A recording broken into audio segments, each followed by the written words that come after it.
Good afternoon, ladies and gentlemen. Let's start our afternoon session.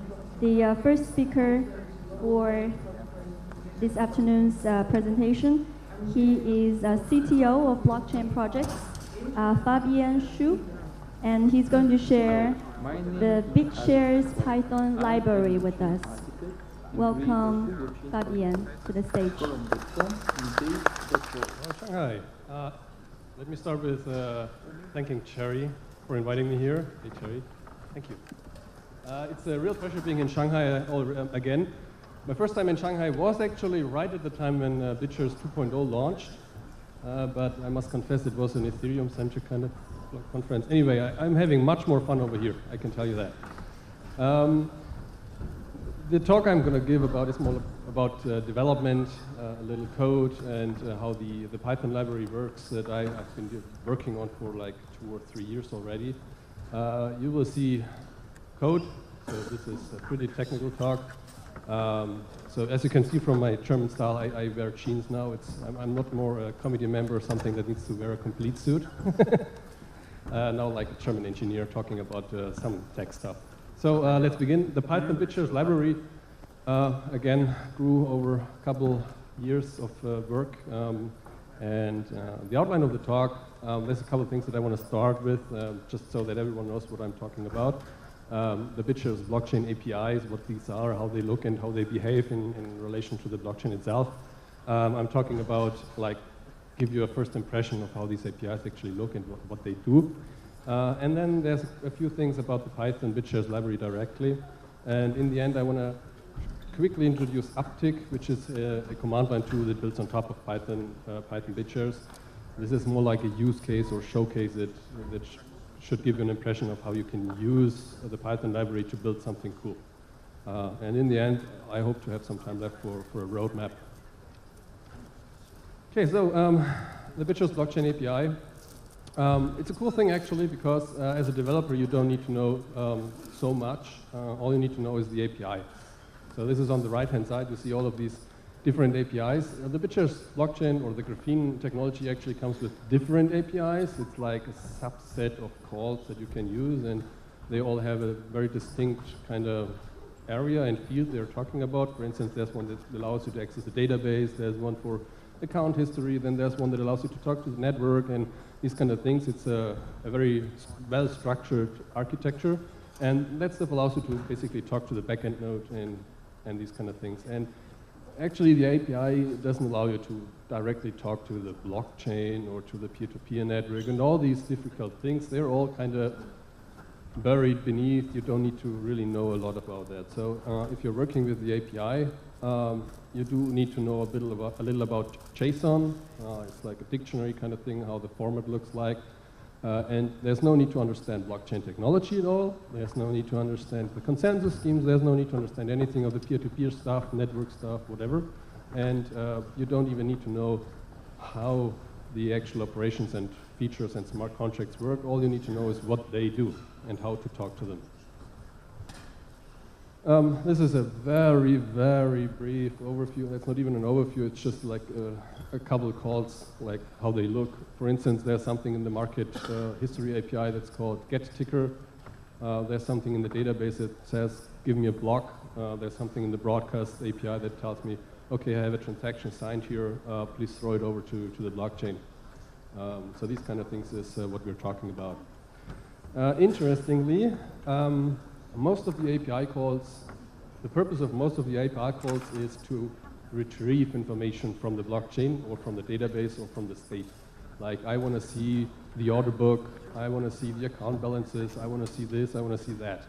There's exactly 2 calls on the entire thing that allow you to actually push data into the blockchain. And those 2 are actually written on that slide. It's a broadcast transaction and another one that's kind of same thing almost. So the ones on the right-hand side are the ones that are actually difficult. The ones on the left-hand side and all the others that there are pretty easy to do. Broadcast transactions are difficult because they expect you to have a fully signed transaction ready with a signature. And producing that signature for your transaction is something that involves quite some some knowledge about the graphene underlying technology. Fortunately, you don't need to know any of that, because that's why the library is there. It allows you to kind of just use it without dealing with all of this serialization, elliptic curve cryptography, and yeah, anyways. So this is the purpose of the library. On the one hand side, allow you to easily retrieve information from the blockchain, as well as put data onto the blockchain, operations on the blockchain. Yeah, let's take a look how this behaves. So in the first example, this is actually a very rough thing, like a raw, the very basic thing. It does not involve any Python library or anything.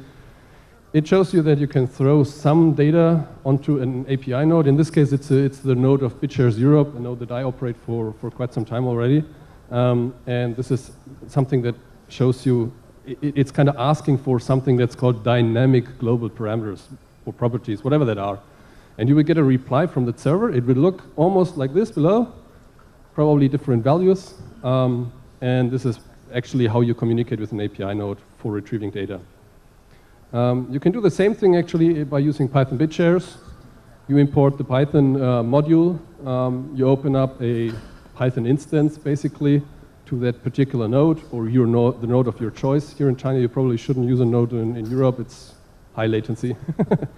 And then you can do these RPC calls straight from the BitShares instance. Alternatively, a little more easy, if you're experimenting a little more, you can use Uptick as well to just throw these RPC calls and see what comes out of them. Yeah. The Python BitShares library, just so that you have a quick, brief introduction how this stuff is structured. There's actually a separate library that is not really, you can't really see it if you're using Python BitShares, but it is part of Python BitShares, and that is Python Graphene. It carries most of the difficult serialization code, the elliptic curve cryptography part, the stuff that comes when you're doing hashes over keys, or like going from a private key to a public key. All of these weird cryptography part is over there currently, and most of the BitShares specific code is in Python BitShares. And of course, Uptick is again wrapping everything around that to kind of not expose the BitShares library directly to people. So depending on how much low level you want to go, you can either use Python Graphene directly, or maybe want to have it more Python BitShares related. For instance, I'm also the author of the Python PeerPlace library. If you're familiar with Python BitShares, you will like Python PeerPlace because it's almost the same thing, except that it's very PeerPlace specific. So eventually it will also include sweeps and the tournament brackets and all of the bookie stuff. Well, the bookie stuff is already there. So, and ultimately all of this common code that these blockchain specific implementations carry will ultimately all be in the Python Graphene library. That's what I'm currently working on to kind of make maintenance easier. So other than having the library itself, you also need an endpoint, something where you can talk to, and that is, well, these are 2 out of dozens. Yeah, design principles. Everything evolves around a particular instance. It's a BitShares instance. Most objects are dictionaries or lists, which makes dealing with them much easier than with weird abstract objects. Transactions usually can be defined to who's actually paying that, or who's actually creating that thing. You can always define which instance you want to use to actually contact something. And this is something, another important thing is that the Python library comes with its own storage. So it comes with its own wallet. You can add private keys right into the library. It's going to be encrypted, and you will need to provide a passphrase whenever you need to transfer or you need to sign something. But that makes the entire library pretty easy to use. It also comes with a couple default parameters, like a default node that you're talking to, a default account that you're using. So that makes kind of calling any of these operations pretty easy. Yeah, there's a whole list of features. Ultimately, that list of features is almost the same as the list of features of Graphene itself. And well, I don't want to go into detail here. And it's certainly an unfinished list and incomplete list as well. Okay, so I mentioned to you there's these transaction signing. I was just briefly mentioning when you want to write something onto the blockchain, like doing a transaction, you need an account, and you need the private key to that account. Most surely you need an active key to that account. And the stuff that you actually put on the blockchain, I call this letter of intent to people that are not very technical, because all they do is they state, I want to do something, and if that transaction hits the blockchain, it will actually execute. So that's why I call it a letter of intent. Technical term is an operation, as we have learned from Alfredo. Yeah, for instance, a transfer is a letter of intent or an operation. And you can start by just selecting your node you're talking to. You add a private key to your wallet, and well, that's the first steps, and then you can start doing a transfer, and that's, I hope, in the next slide. No. So you expect a signed transaction like this, and the important thing here is that there's a long signature at the end, and then there's a list of operations in the middle that actually tell you the intents that you want to have. And a transfer looks like this in Python. If you wanted to write something in Python real quick that does a transfer, it looks like that. You make an instance of BitShares. There's another module that allows you to kind of provide the passphrase, because I don't want to see it in the slide. And then you kind of create an instance of BitShares. Here there's a parameter that says no broadcast, so you can experiment with transfers, and you don't want to throw it into the network actually, just so that you can see something. You unlock the wallet, and then you just say BitShares transfer stuff to Xerox account 1 BTS. And here it will actually use the default node that I have configured in the library, and it will also use the default account as a source for that funding. If you want to change that, you can always add a parameter that specifically tells which account you want to use. Yeah, then of course there's a couple other features. As I mentioned to you, you can always retrieve information from the blockchain, and you can do so continuously. This is a very easy example. You can see the raw blocks as they pop in. You can also get a list of all the operations as they pop in, and you can also have them kind of pre-formatted into some special way that makes them easier to process right away. And these 3 lines, actually, if you have Python BitShares installed, you can type these 3 lines into your Python module, and you can literally watch that right now. Yeah, obviously, there's these very, well, let's say, exchange-specific operations to BitShares. Yeah, well, I don't want to go through all of these lines, but basically the Python library allows you to get information from the current markets, place sell orders, place buy orders, and the blockchain will eventually, or someone else will eventually take that call, that order, and the blockchain will fill those calls, those orders, buys and sells. And then there's different formats that you can use to provide actually the data that you need for an order, for instance, the price and the amount that you want to pay. Now, there's one interesting thing that took me quite some time to actually understand, since I'm not from finance, I'm an engineer, and I try to make this very, well, accurate as possible and as easy to understand as possible. In BitShares, all markets are symmetric. So the market US dollar against BTS is actually the same market than the BTS market against the US dollar, but the prices are inverted and the order books are actually flipped. So if I say I want to buy something in a market, do I buy, in this case, US dollar against BTS, do I actually buy USD and pay BTS, or do I buy BTS and pay US dollars? So in this case, I'm consistently using the first of those 2 in that name as the quote. The quote is the one that you want to deal with.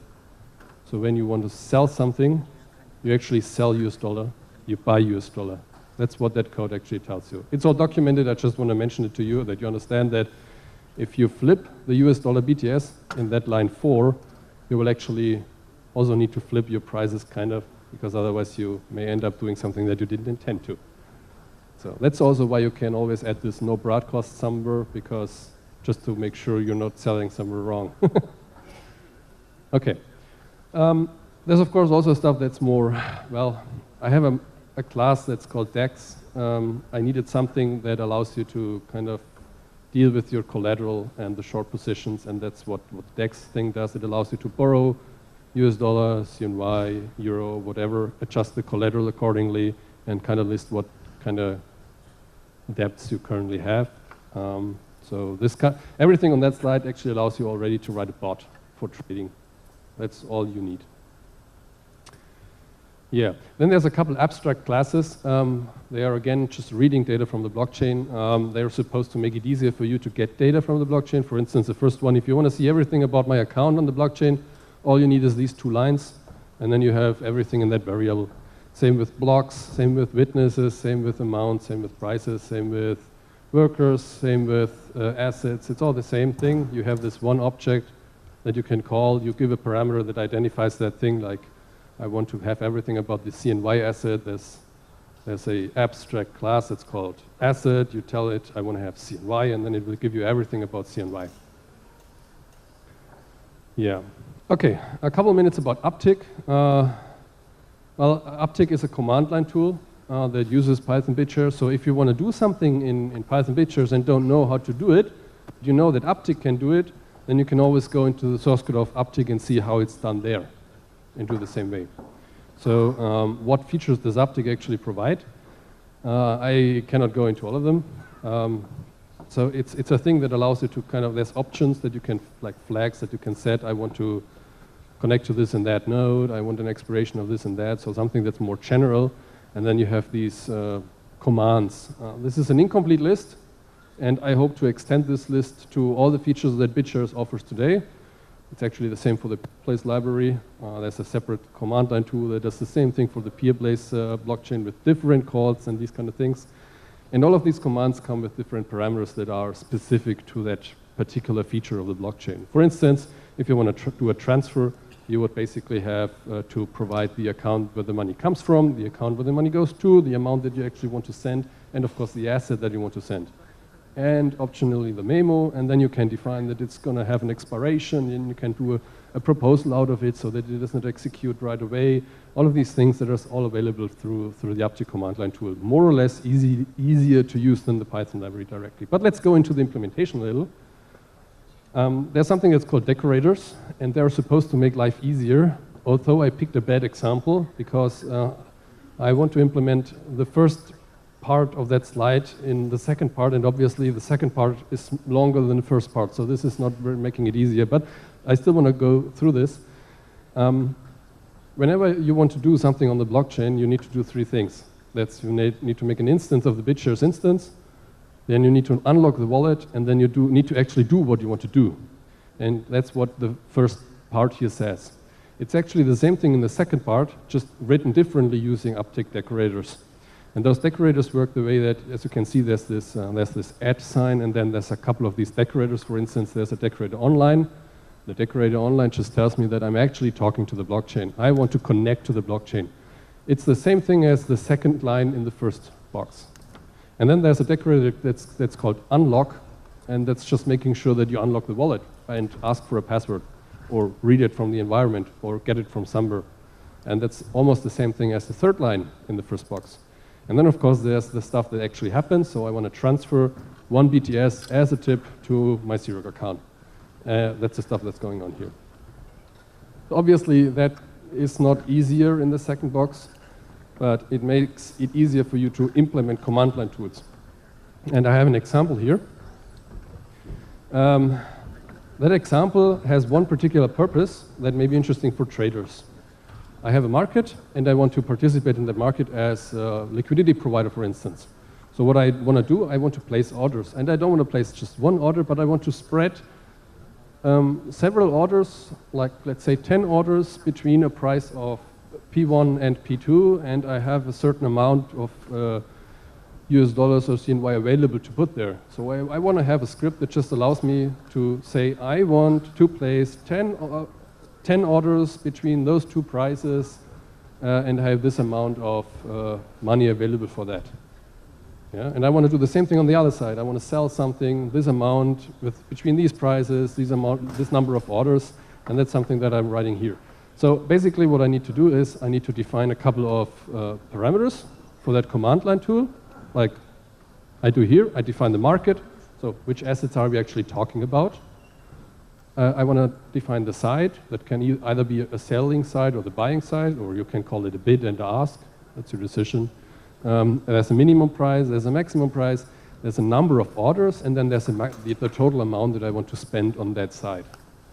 And once you've written all of these decorators, you can actually go into the operation, into the actual function. And here you basically just take all of these parameters, put them together somehow, and do a bunch of operations down there that basically just do what you have been asking for.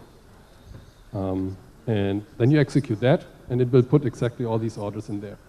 So the reason for Uptick is basically it allows you, first of all, it's a very nice tool in order for you to inspect the blockchain and see what's going on. And secondly, it allows you to easily write your custom scripts that do something that you need on the blockchain. For instance, putting a bunch of orders there. Could be something else as well. The BitShares Blockchain Foundation, for instance, uses these decorators to deal with the escrow workers. There's a couple of decorators or a couple of calls that use these decorators for dealing with all of the different individual needs for dealing with the escrows, like claiming funds, trading them into US dollars, making sure that the escrow is properly set up, paying out the workers, making sure that the accounting is properly done. That's all written in Uptick using these decorators. Just a quick roadmap.